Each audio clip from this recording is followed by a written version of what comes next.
Om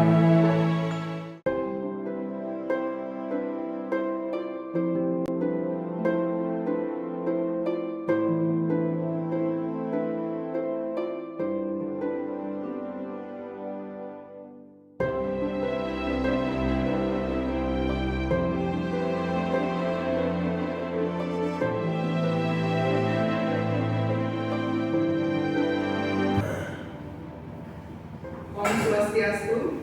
Om Swastiastu. Selamat pagi. Pagi, Pak. Salam sejahtera di dalam Tuhan bagi Ananda sekalian. Bagaimana kabarnya di pagi hari menjelang siang yang cerah ini? Baik, Pak. Baik, puji Tuhan. Bapak pun berada dalam keadaan baik, bersemangat untuk memulai pembelajaran hari ini. Baiklah, anak-anak yang terkasih, sebelum kita memulai pembelajaran biologi kita pada hari ini, yuk kita bersama-sama berdoa memohon hikmat dan kebijaksanaan dari Allah Tritunggal yang Maha Kuasa agar kita dilancarkan sepanjang proses pembelajaran hari ini.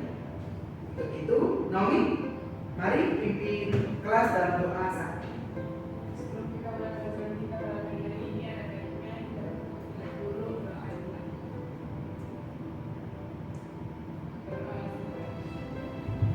Thanks Naomi atas bantuannya. Ananda sekalian, apakah Ananda telah mempelajari multimedia interaktif dan handout yang Bapak kirimkan di platform Classroom beberapa hari yang lalu? Sudah, Pak. Semua sudah mempelajarinya? Sudah. Mantap. Kalau sudah, maka kira-kira nih apa yang bakal kita pelajari pada pertemuan hari ini? Membran sel. Bagaimana, Naomi? Membran sel, Pak. Yap, benar sekali. Pada hari ini kita akan bersama-sama mempelajari mengenai membran sel.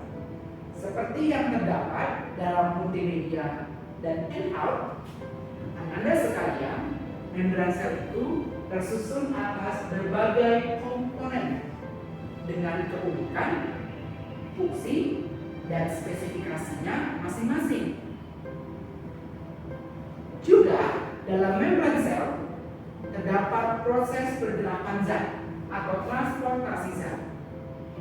Ibaratnya nih, membran sel itu seperti pintu gerbang kerajaan. Pintu gerbang ini menjadi jalur masuk dan keluar berbagai kereta. Di pintu gerbang ini juga ada prajurit-prajurit yang berjaga dengan senjatanya masing-masing. Seperti itulah membran sel.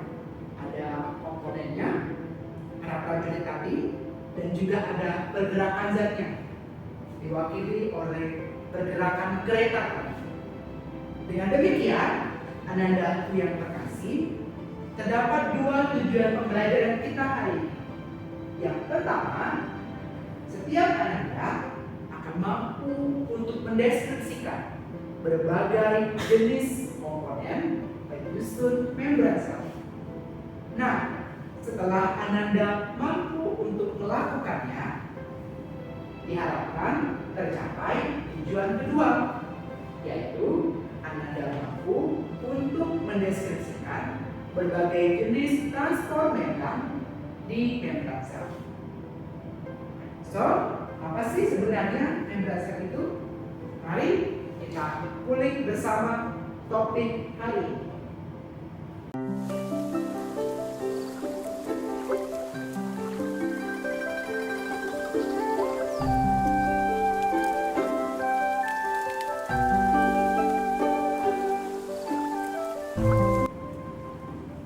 Ananda yang terkasih, tolong amati gambar struktur membran sel yang terdapat di layar ini.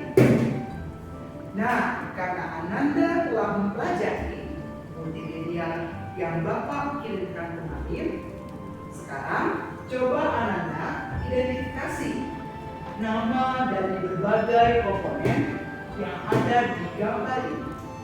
Siapa yang bersedia? Naomi, silakan maju ke depan menggunakan tongkat sihir.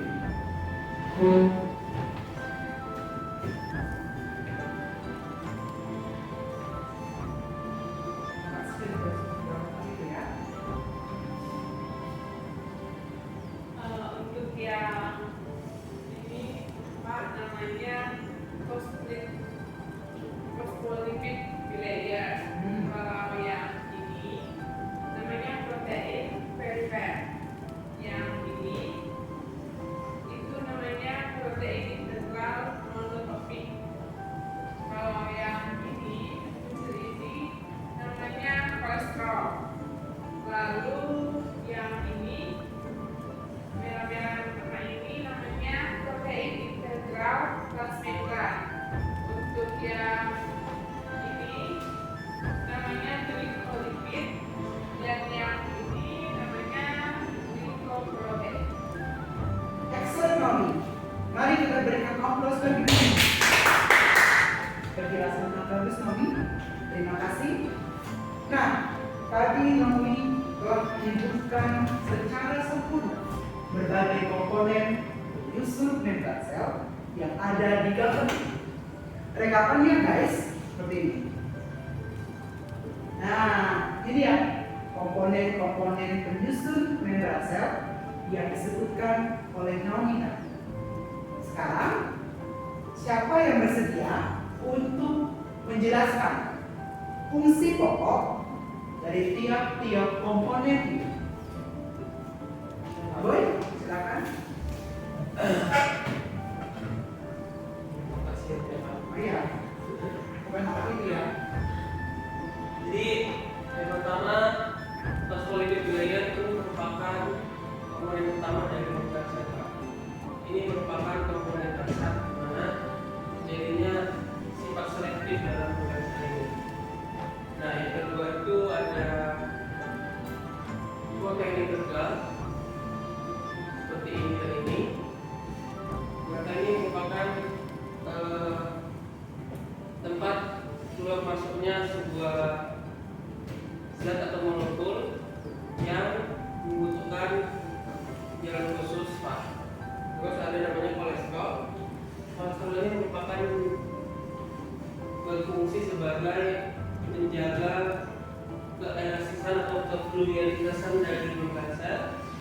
Terus ada glikolipid dan glikoprotein merupakan reseptor atau bisa disebut sel marker yang membedakan satu sel dengan yang lain. Ya. Kerja bagus, Boy. Terima kasih atas penjelasannya, Boy. Mantap ya, nyata menurut Bapak ini. Benar sekali yang tadi Boy sampaikan. Jadi, tiap-tiap komponen membran sel ini memiliki fungsinya masing-masing. Contohnya, FB, bukan Facebook, tapi phospholipid bilayer. Fungsi dari FB ini, seperti yang Boy katakan tadi, untuk mengatur permeabilitas dari membran sel. Ialah dia akan menyeleksi zat-zat mana aja yang boleh masuk ke dalam membran sel. Kedua, ada kolesterol. Kolesterol ini berfungsi untuk mengatur fluiditas dari membran sel. Berikutnya ada protein membran. Ada protein perifer, protein monotropik, protein integral. Semua ini disebut protein membran.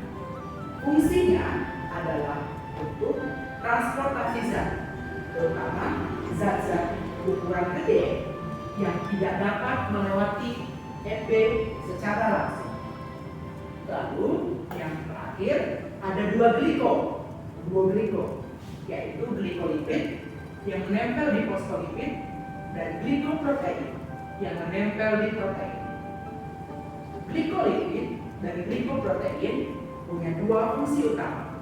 Yang pertama, reseptor, lalu yang kedua, marker atau penanda dari suatu sel. Ini nih yang buat sel darah lain dengan sel tulang, lain dengan sel saraf. Inilah yang membedakan. Sejauh ini semuanya nangkep? Paham? Alright. Nah, untuk meningkatkan pemahaman Ananda sekaligus memvalidasinya, yuk kita kerjakan LKPD tentang struktur membran sel.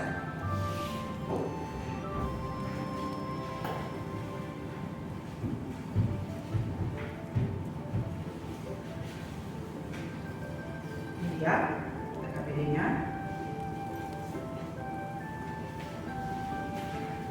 Dalam LKPD itu tersaji sejumlah aktivitas belajar. Ananda dipersilakan untuk mengerjakannya dalam waktu 10 menit. Kira-kira cukup? Sip. Silakan dikerjakan. Kalau ada pertanyaan terkait KKPD, baik Boy maupun Yomi, silakan ajukan ke Bapak. Bagaimana? Ada kendala, Yomi, Boy? Semua aman terkendali? Paham dengan instruksinya? Oke.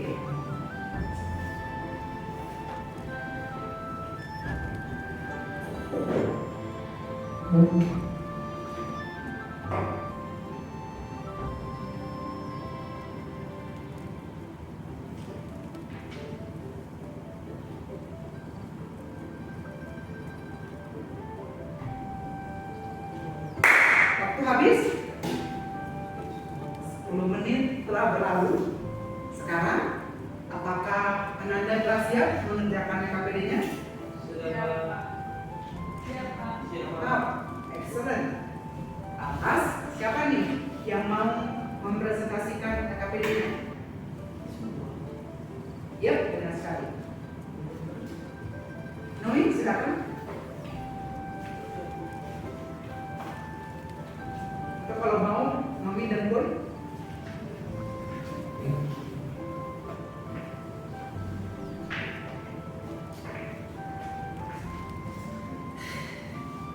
Jadi setelah kami mengerjakan LKPD yang materi, kami mempresentasikan hasil kerjaan kami yang pertama komponen struktur pada sel, yaitu sintamin centang, yaitu ada organ sel, skeleton, plasma.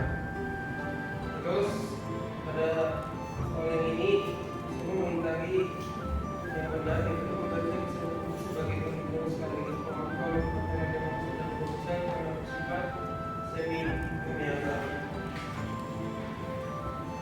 Selanjutnya ialah untuk melakukan strategi secara model, kami menjawab fluid mozaik sesuai dengan variasi yang kami dapatkan dari media interaktif yang berbuat. Terus ada komponen penyusun membran sel meliputi ada protein, glukoprotein, glycolipid, fosfolipid, dan kolesterol. Terus ada soal benar atau salah. Sini kami menjawab fosfolipid merupakan molekul antipatik, itu benar. Gugus fosfat penyusun fosfolipid bersifat hidrolitik, itu salah. Asam lemak penyusun fosfolipid tetapi langsung bersama dengan air, itu salah. Fosfolipid mengangkat karena dilihat sebagai itu benar. Antipatik, dioxina dan Cl dapat dengan mudah melewati sel itu salah.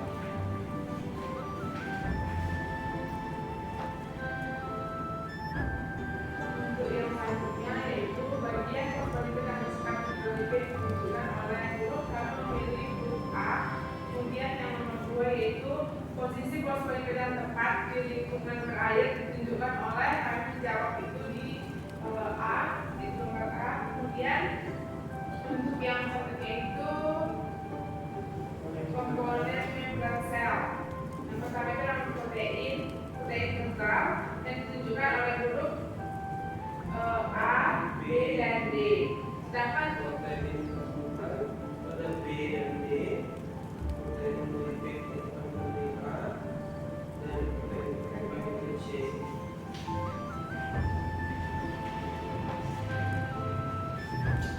Lalu ini ada melengkapi beberapa kata yang kosong sesuai dengan materi protein yang kata itu ada protein bukan itu ada protein itu ada protein ada pada bukan sel. sebelumnya berfungsi untuk bertransportasikan molekul besar, protein peptide itu menjadi permukaan sel dan kemudian berfungsi untuk sejalan atau komunikasi sel. Protein transmembrana ketahanan menembus permukaan sel, protein monoklonal ketahanan menembus permukaan sel. Dari terakhir di sini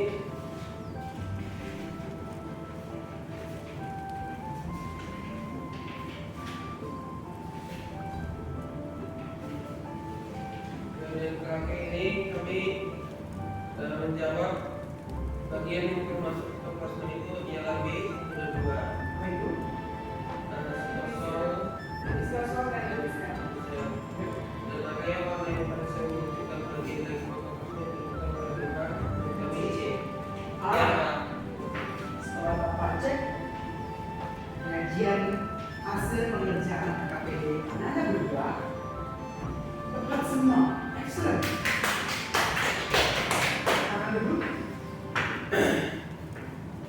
Nah, puji Tuhan, dengan mengerjakan KPD sudah tampak nih kalau murid-murid Bapak Ibu Bekasi sudah paham dengan komponen penyusun membran sel. Sekarang, yuk kita beralih ke sub materi berikutnya, yaitu tentang transfer membran.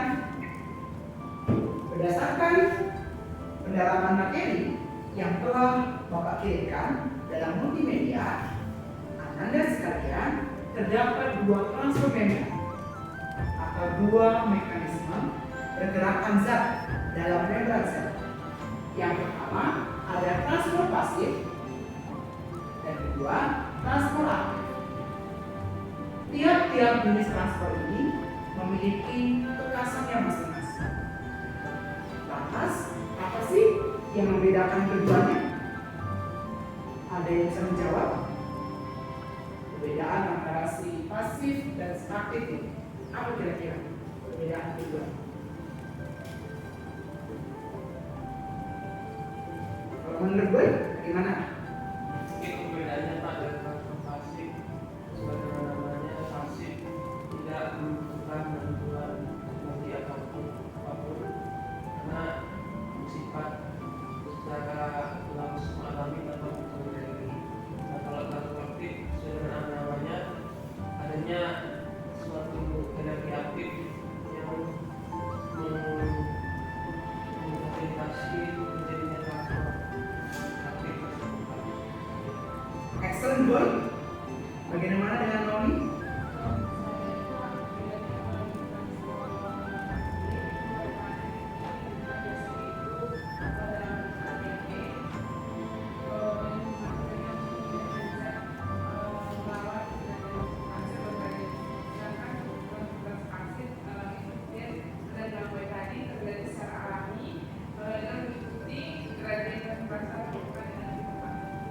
Mantap, Nomi dan Boy.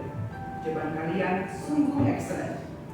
Nah, berdasarkan yang tadi Nomi dan Boy paparkan, transfer membran berdasarkan penggunaan energinya bagi 2. Yang pertama ada transfer pasif dan transfer aktif.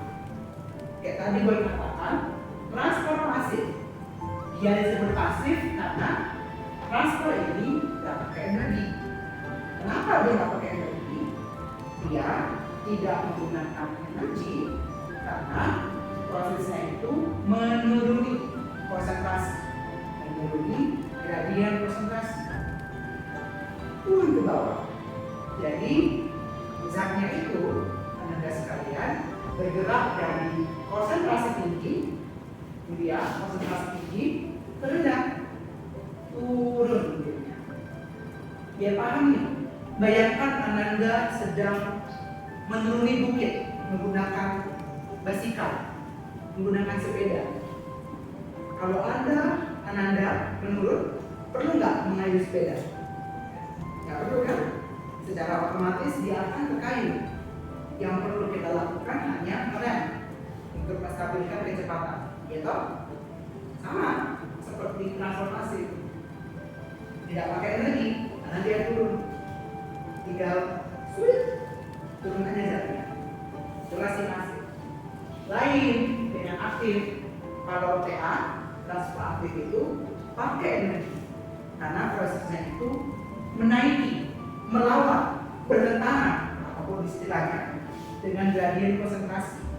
Jadi zatnya itu bergerak sebaliknya dari konsentrasi rendah ke tinggi, naik ke puncak bukit. Ya seperti kita naik sepeda tadi, kalau kita naik ke tanjakan atau ke bukit, perlu kita kayu toh. Lalu kemudian kita kayu sampai di puncak bukit, apa yang kita alami? Lelah, capek, berkeringat. Itu kan tanda kalau tubuh kita itu menggunakan energi toh.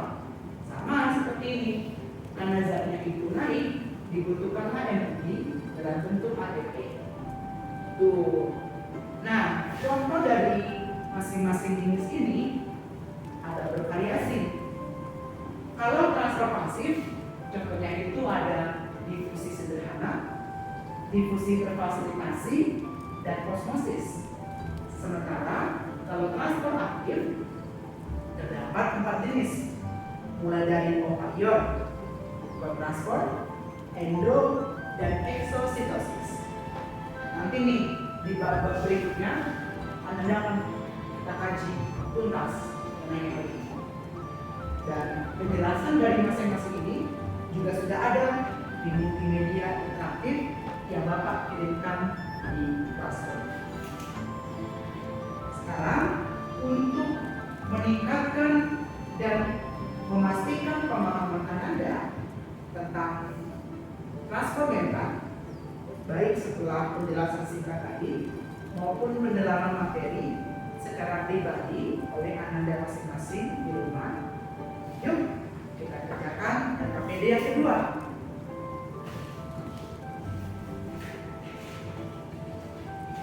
Ini dia KPD yang kedua. Dalam waktu 10 menit Anda silakan kerjakan KPD itu. Cukup waktunya? Cukup. Alright. Jika ada pertanyaan, panggil Bapak ya terkait dengan KPD ini. Oke? Sip.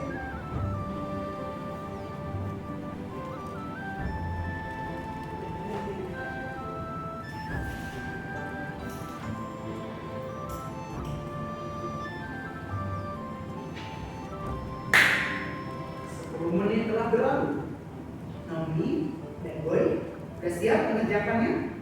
Sudah. Baik. Jika demikian, siapa nih mau presentasi duluan?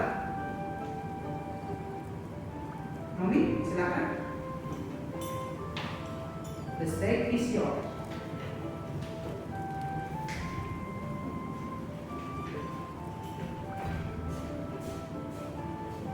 Yang pertama itu saya mendapat KPD yang berjudul transfer member. Yang mana itu persoalan pertama yaitu petunjuk ini memberi tanda benar perjalanan yang tepat. Soalnya transfer member adalah mekanisme perpindahan suatu molekul melalui membran yang hanya dapat terjadi dengan arah dari luar sel ke dalam sel saja. Nah, di sini jawaban yang saya pilih yaitu salah. Terus kemudian untuk soalan kedua itu saya disuruh untuk mengisi kolom-kolom melengkapi kolom-kolom yang sudah disediakan, dan mana soalnya itu membran sel tersusun atas fosfolipidik layer yang hanya dapat dilewati oleh molekul fosfor saja, sehingga membran sel dikatakan memiliki sifat. Di sini saya menjawab semi-permeable.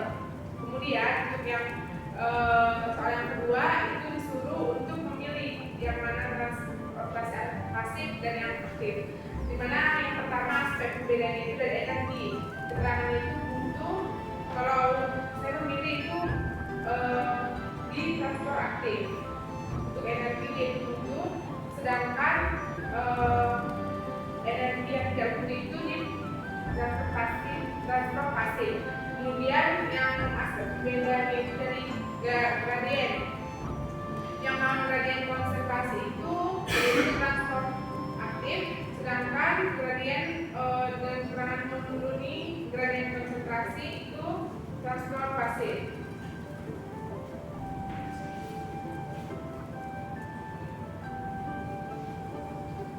Kemudian kita masuk ke transport fase. Nah, di sini disuruh melengkapi titik yang ada di bawah ini. Di mana transport fase adalah perpindahan zat yang titik-titik energi. Di situ jawabannya yang tidak membutuhkan energi. Kemudian karena transport zatnya titik itu istrinya menuruni gradien konsentrasi. Kemudian di fungsi mana adalah pergerakan partikel berupa gas atau zat terlarut dan konsentrasi titik tinggi ke konsentrasi titik rendah melalui atau tanpa melalui membran. Kemudian untuk yang terakhir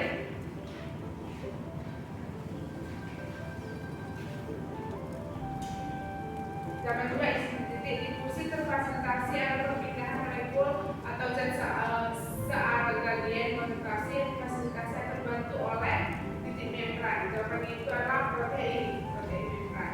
Kemudian ini juga sangat melengkapi yang dimana dari gambar ini jenis protein transport keterangan itu disebut protein channel memiliki saluran yang selalu terbuka.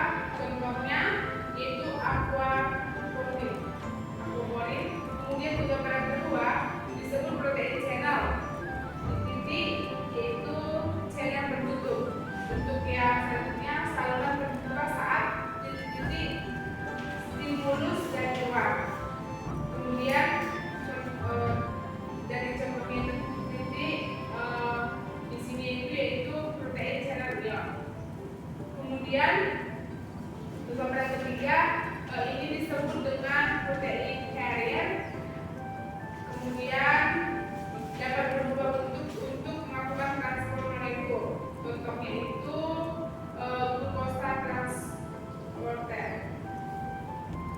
Kemudian untuk yang terakhir ini, manakah gambar yang menunjukkan fungsi terfasilitasi? Saya memilih gambar yang B. Excellent Nabi, kita berikan aplaus bagi Nabi. Terima kasih Nabi. Tadi Nabi telah menjelaskan dengan benar seluruh bagian dalam LKPD. Bapak begitu mengapresiasinya. Boy, mau melengkapi? Silakan. Tadi Nomi meneruskan mengenai LKPD pada informasi yang saya menjelaskan seluruh pengerjaan LKPD saya tentang transform aktif. Sini dapat kita lihat transform aktif itu adalah perpindahan zat yang membutuhkan titik sesuatu membutuhkan energi tentu saja. Karena transport zatnya melawan gradien konsentrasi berbeda dengan transform pasif yang dilakukan sebagai contoh tadi. Nah, tentunya ialah sini ada soal melakukan ATP atau adenosin trifosfat adalah molekul pembawa energi di dalam sel. Nah, gambar yang menunjukkan struktur ATP yang telah melepaskan energinya adalah, dan saya jawab ialah B karena sesuai dengan strukturnya di sini terlihat bahwasanya ATP melepaskan energinya. Baru ada juga di sini istilah titik di bawah ini yaitu pompa Na+ dan H+ menggunakan protein karya berfungsi untuk mempertahankan konsentrasi Na lebih banyak tentunya di luar sel dan K+ lebih banyak di dalam sel. Nah, di sini juga ada kuis gambar yang tepat untuk menunjukkan arah aliran Na+ dan K+ melalui pompa Na+ dan atau K+ adalah A. Dan di sini kita lihat sesuai dengan soal sebelumnya di mana konsentrasinya sesuai dengan teori yang dijelaskan tadi. Bentuknya ialah transform aktif dan zat tertentu dapat menginisiasi transform zat terlarut lainnya dengan bantuan protein berbasis maka disebut co-transport. Dan di sini ada soal menyebutkan tahapan co-transport sukrosa berikut sesuai dengan pertanyaan. Ini saya jawab dari gambar yang pertama ini yang satu ialah di mana pompa proton pompa ion H+ melawan gradien konsentrasi keluar dari kepak bola dengan menggunakan energi dari ATP. Yang kedua, lanjut konsentrasi ion H+ di kepak bola jauh lebih tinggi dibanding dalam kepak bola. data Biohapus dan Sukoso dari ruang Kapola masuk secara bersamaan ke dalam Kapola. Dan yang terakhir, perpindahan Biohapus menuruni gradien konsentrasi sedangkan Sukoso melawan gradien konsentrasi. Baik. Kami setuju dengan pendapat Boy? Setuju, Pak. Nah, mereka tadi itu menggunakan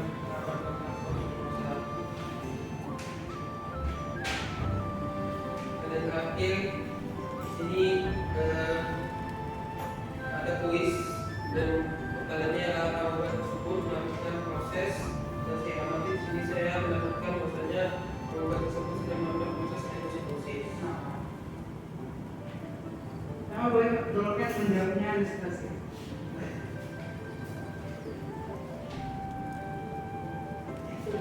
Tadi udah endositosis ya?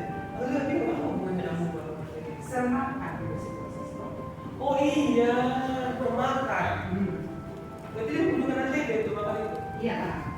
Rumah ingat nggak? Oke, di kabinet terakhir itu ada soal yang bertanya yaitu amuba tersebut sedang melakukan proses endositosis. Menjawab melakukan endositosis karena amuba di gambar tersebut amuba melakukan proses makan di mana proses ini membutuhkan energi untuk memakan suatu molekul untuk amubanya. Yang terakhir adalah transformer yang tidak membutuhkan energi untuk nomor. Saya jawab A 1, 3, dan 5 yaitu bentuk sederhana osmosis dan fasilitasi merupakan transformer yang tidak membutuhkan energi. Sekian Pak. Very good Boy. Kita berikan absolut dari Boy. Wah, mantap nih. Boy. Dari Gondolkan, dari Nomi, semuanya benar semua. Mantap. Ini menunjukkan kalau Ananda telah memahami dengan baik materi mengenai transport mental. Sebelum itu, terkait dengan penjelasan tadi, kemudian pengerjaan KPD dan sesi tanya jawab, Ananda telah paham gak nih? Baik dengan komponen membran sel maupun dengan transport membran yang terjadi di dalamnya. Sudah paham semua? Perfect, excellent.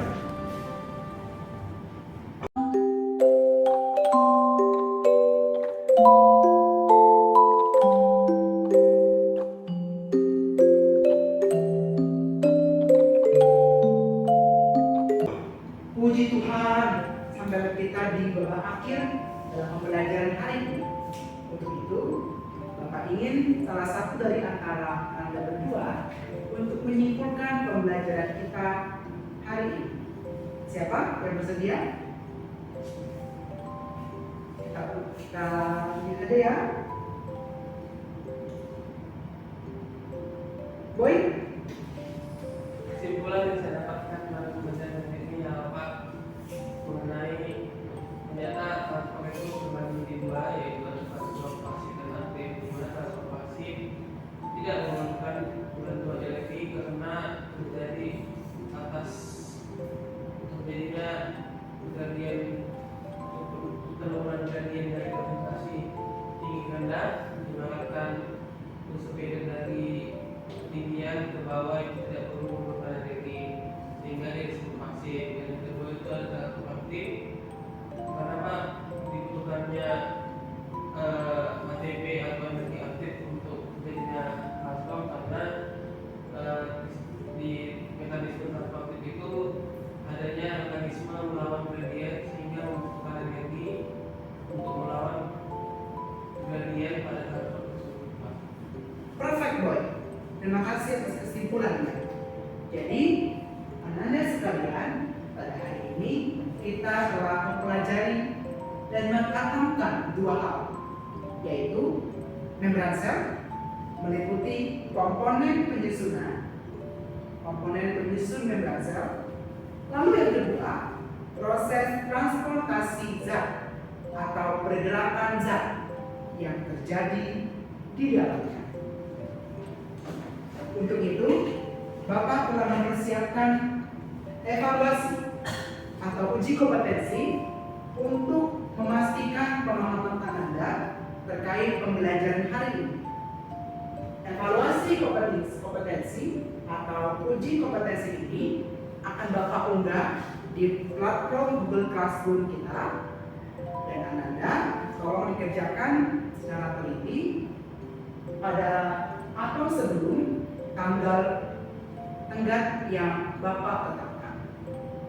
Jika ada kesulitan terkait dengan tugas ini, jangan ragu untuk menghubungi Bapak. Oke? Sip.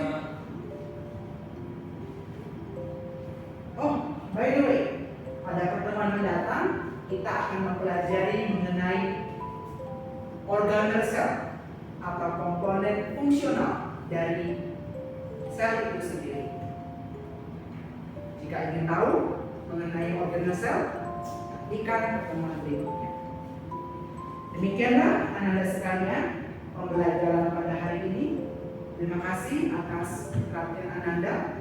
Untuk itu tadi Nomi, sekarang Boy mungkin untuk memimpin kita dalam doa penutup. Baik, sebelum kita mengakhiri kelas pada hari ini, kita berdoa saya masing-masing berdoa dimulai. Doa selesai. Terima kasih Boy. Anda sekalian, sampai berjumpa pada kelas berikutnya, dan kiranya Allah Tritunggal Maha Kudus memberkati kita sekalian. Terima guys, see you. See you. Thank you. Welcome.